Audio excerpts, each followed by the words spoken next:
अस्सलाम वालेकुम जी, doctor Ahmad Shan here. I am working as a chest specialist in Bahawalpur. आज की मेरी वीडियो का टॉपिक होने वाला है कि एक दफ़ा अगर मैंने इन्हेलर का इस्तेमाल कर लिया तो मैं सारी उम्र के लिए इन्हेलर पे लग जाऊंगा, या फिर अगर हम किसी भी नए ऐसे पेशेंट को जिसको न्यूली डायग्नोज एस्थमा हो या पहली दफ़ा उसे बताया जाए कि उनको सांस के अंदर एलर्जी का मसला है, सब फेफड़ों में एलर्जी का मसला है, तो उनको इन्हेलर प्रेस्क्राइब किया जाए, तो उनका एक सवाल होता है कि डॉक्टर साहब अगर एक दफ़ा मैंने इन्हेलर इस्तेमाल कर लिया फिर तो मैं सारी उम्र इससे छुटकारा हासिल नहीं कर सकता। यहाँ पे दो चीज़ें हैं। या तो पेशेंट आपका ट्रीटमेंट प्लान उसको फॉलो करता है तो वेल एंड गुड, ये उसके भले में। अगर वो पेशेंट ये फॉलो नहीं करता तो वो फिर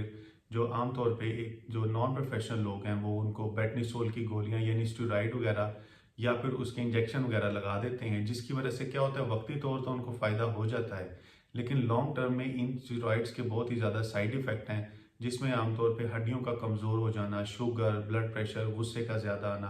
ये सारी चीज़ें शामिल हैं। तो याद रखिएगा कि आपके लिए जो इन्हेलर है एक नेमत से कम नहीं है,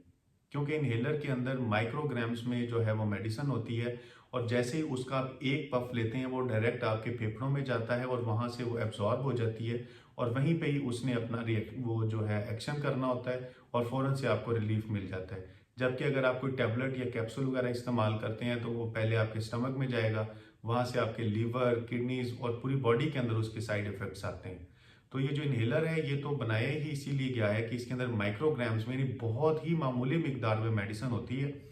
और वो क्विकली अपना काम करती है। तो अगर आपको एस्थमा या सांस की एलर्जी का मसला है तो आपने क्या करना है कि आपको आमतौर पे सिम्टम्स होंगी सर्दियों के मौसम में, जब ठंड ज़्यादा होगी या आप किसी ऐसे इलाके में रहते हैं जहाँ पे धूल, मिट्टी, गर्द गुबार, स्मोक वगैरह ज़्यादा है, तो आपको सांस के मसले का सामना करना पड़ेगा। याद रखिएगा, जिन लोगों को सांस की एलर्जी का मसला होता है ये स्पेशल लोग होते हैं। आउट ऑफ 100 इन लोगों में जो एलर्जी है वो होती है, और ये गॉड गिफ्टेड होती है और अल्लाह ताला की तरफ से उनके खून में है।